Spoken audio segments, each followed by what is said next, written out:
ये शायद आधुनिक इतिहास की सबसे प्रसिद्ध तस्वीर है। एक तेज रफ्तार सिंबल जिसमें कैमरे के क्लिक की आवाज हावी है। पेरिस में एक विरोध प्रदर्शन, एक 968, एक हाई फैशन मॉडल रैंप पर। बेलफास्ट में एक दीवार पर उखड़ती हुई पेंटिंग, एक कॉलेज के हॉस्टल का पोस्टर, एक बाह पर गुदा हुआ टैटू। असिंबल करता है। हम मूल साफ तस्वीर पर आते हैं, अल्बर्टो कोडा की गुएरिलेरो हेरोइको। एक चेहरा इतना जाना पहचाना कि वो एक ब्रांड बन गया है, एक प्रतीक। किस चीज का? बगावत, पूंजीवाद विरोध, क्रांति या फैशन? विडंबना ये है कि अरबों चीजों पर छपा ये चेहरा उस इंसान से पूरी तरह अलग हो चुका है जिसने इसे कभी पहना था। इस प्रतीक को समझने के लिए हमें पहले उस इंसान को जानना होगा। वो जे नहीं थे, वो थे अर्नेस्टो गेरा डी ला सेर्ना। 1928 में अर्जेंटीना के रोसारियो में जन्मे एक रईस खानदान के खुशहाल मध्यम वर्गीय परिवार में। वो आरामदेह माहौल में पले बढ़े, एक मेडिकल छात्र। लेकिन उनकी एक कमजोरी भी थी, पुराना कमजोर कर देने वाला अस्थमा। एक जिस्मानी कमजोरी जिसने एक भयंकर फौलादी इच्छा शक्ति को गढ़ा। 1951 में उन्होंने अपनी पढ़ाई रोक दी। वो और उनके एक दोस्त अल्बर्टो ग्रेनाडो एक सफर पर निकल पड़े। वो सफर जो बाद में एक किंवदंती बन गया, द मोटरसाइकिल डायरीज। इसका मकसद एक नौजवानी का रोमांच था, लेकिन ये एक आमूलचूल शिक्षा बन गया। इस महाद्वीप ने खुद को उनके सामने पेश किया, एक नक्शे की तरह नहीं, बल्कि एक जिंदा जिस्म की तरह। उन्होंने बेहिसाब दौलत के बगल में भीषण गरीबी देखी। उन्होंने स्वदेशी लोगों का मामूली सा होता शोषण देखा। एक कुष्ठ रोगी बस्ती में उन्होंने एक डॉक्टर की हमदर्दी दिखाई, लेकिन इसके नीचे एक ठंडा राजनीतिक गुस्सा पनप रहा था। उन्हें अब अलग अलग बीमारियां नहीं दिख रही थी, उन्हें एक सामाजिक बीमारी दिखाई दी। लेकिन आखिरी और निर्णायक मोड़ 1954 में ग्वाटेमाला में आया। वीरा वहां मौजूद थे जब वहां के लोकतांत्रिक रूप से चुने गए राष्ट्रपति जैकबो आर्बेंस को एक तख्ता पलट में उखाड़ फेंका गया जिसे CIA ने रचा था। इस अनुभव ने उस रईस आदर्शवादी के आखिरी निशान भी जला दिए। अर्नेस्टो, वो डॉक्टर, ग्वाटेमाला में मर गया। चे, वो क्रांतिकारी, अब पैदा होने वाला था। मेक्सिको सिटी में उन्हें अपनी नियति मिली। वो क्यूबा के निर्वासितों के एक समूह से मिले जिसका नेतृत्व फिदेल कास्त्रो नाम के एक करिश्माई वकील कर रहा था। कास्त्रो को एक डॉक्टर की जरूरत थी। ग्वेरा में उन्हें एक विचारक और एक सिपाही मिला।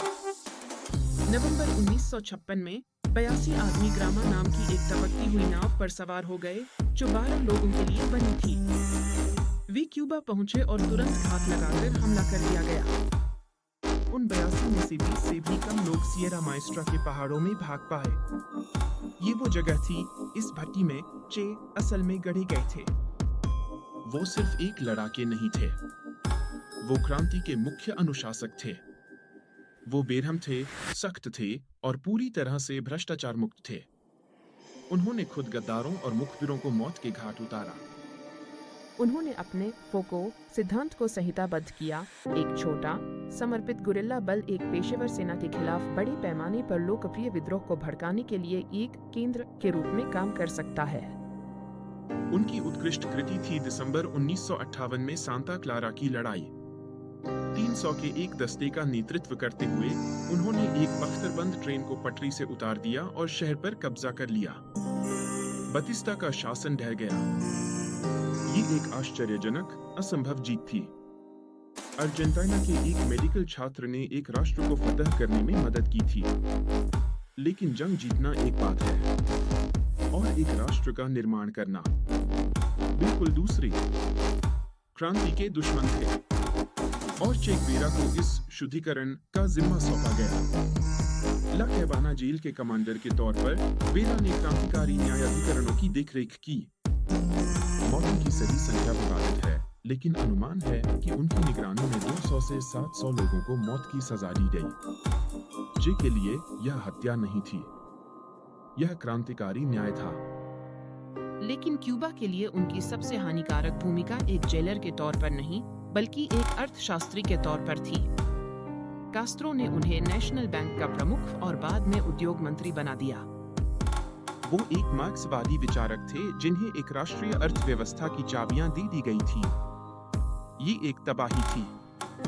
तेजी से औद्योगिकरण के उनके कार्यक्रम शानदार ढंग से विफल रहे। 1965 तक यथार्थवादी कास्त्रो और सिद्धांतवादी गेरा अलग-अलग रास्तों पर थे। चे सोवियत नौकरशाही और अपनी खुद की आर्थिक विफलताओं से निराश होकर केवल एक ही रास्ता देख रहे थे और ज्यादा क्रांति। उनका पहला पड़ाव कांगो। ये एक आपदा थी। उन्होंने विद्रोहियों को अनुशासनहीन और प्रेरणाहीन पाया। 1 साल से भी कम समय में वो अपमानित होकर भाग गए। लेकिन वो एक आखिरी बार कोशिश करेंगे। 1966 में एक गंजे होते उरुग्वे के व्यापारी के भेष में वो अपने महाद्वीपीय फोको को प्रज्वलित करने के लिए बोलीविया में घुस गए। ये सिएरा माएस्ट्रा नहीं था।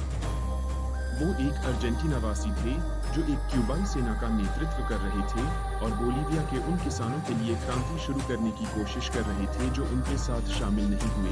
उन्होंने उसकी मुखबिरी की। उनका स्वास्थ्य बिगड़ गया।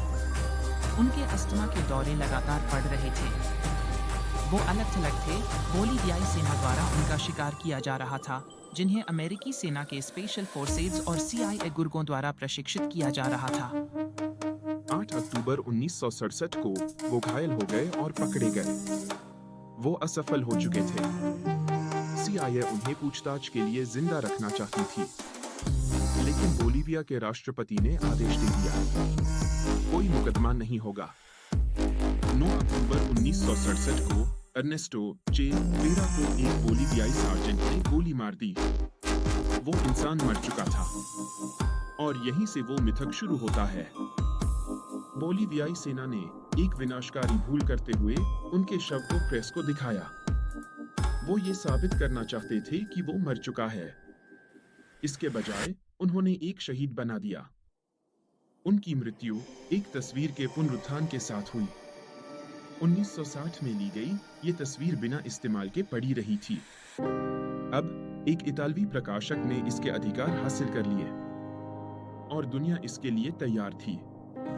1968 में जो वैश्विक अशांति का साल था, चे एक इंसान नहीं थे। वो एक मिजाज थे। वो सत्ता विरोध के अंतिम प्रतीक थे। और फिर पूंजी ने उन्हें ढूंढ निकाला। ये छवि कॉपीराइट विवादों से मुक्त एक तैरता हुआ प्रतीक बन गई। एक खाली कैनवास। आप बड़े पैमाने पर उत्पादित वस्तु खरीदते हुए भी व्यवस्था विरोधी हो सकते हैं। ये प्रतीक एक खोखली वस्तु बन गया जो उसी विद्रोह को सोख रहा था जिसका वो प्रतिनिधित्व करने का दावा करता था। और यही वो महान विरोधाभास है। वो इंसान अर्नेस्टो ग्वेरा एक अनुशासित कट्टर मार्क्सवादी लेनिनवादी था। वो एक डॉक्टर था जो कातिल बन गया। एक अर्थशास्त्री जो पैसे से नफरत करता था। एक ऐसा इंसान जो अंत में असफल रहा।